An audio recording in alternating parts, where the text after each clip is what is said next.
Imagine standing in a crowded, high-end gala, surrounded by the city's most influential people, only to realize that the most powerful person in the room is frantically begging for her life right in front of you, without saying a single word. Most people walked right past Evelyn Reed, the CEO of Titan Tech, thinking her sharp hand gestures were just part of her high-energy conversation style. But for Caleb, a single father working the event's catering staff, those movements weren't just gestures, they were a desperate, silent scream for help.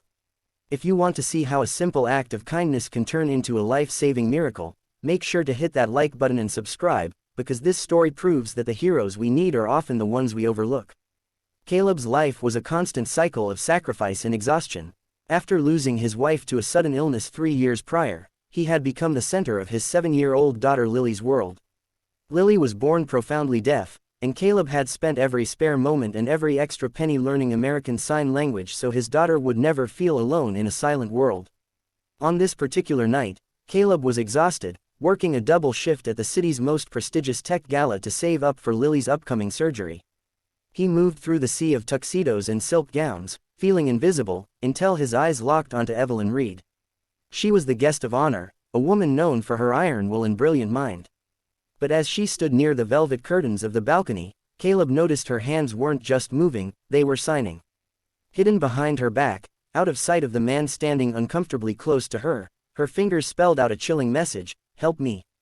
He has a weapon, do not look at him." The man beside her was her estranged ex-husband, a man the public believed was away on a business retreat, but who was actually spiraling into a dangerous obsession. He held a small, concealed firearm against her side, hidden by the folds of her designer dress. Caleb felt his heart hammer against his ribs. He was just a waiter, he had no security training, no weapon, and no authority. But he looked at Evelyn's eyes, they were glossy with unshed tears, reflecting a raw terror that he recognized from his own darkest nights. He knew he couldn't walk away. Using the tray of champagne flutes as a shield, Caleb moved toward them, his mind racing.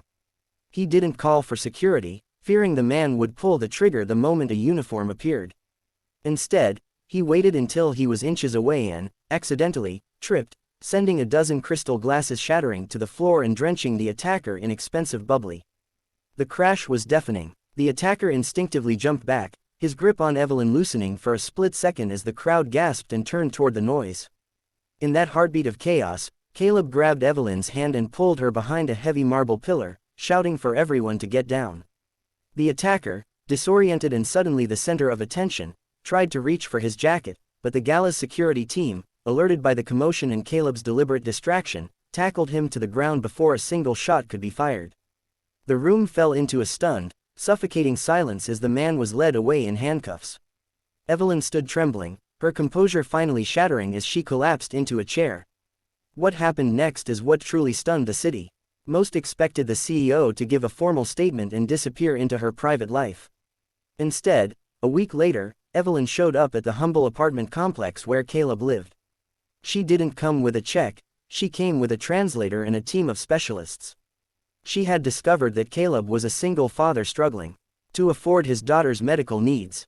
She sat on the floor with Lily, learning her first few signs, and told Caleb that he hadn't just saved a CEO, he had saved a human being who had forgotten what it felt like to be seen. Evelyn established a foundation in Lily's name to provide free ASL resources and medical care for children, and she hired Caleb as her head of community outreach, recognizing that his ability to read people was more valuable than any degree. The story of the waiter who understood the silent plea of a billionaire became a symbol of why we must always pay attention to the quietest voices. It reminds us that our greatest tragedies often prepare us for our most heroic moments. Caleb spent years learning a language just to talk to his daughter, never knowing that one day, that same language would allow him to save a life. Would you like me to create a detailed character profile for the CEO or the single dad to help flesh out the backstory even more?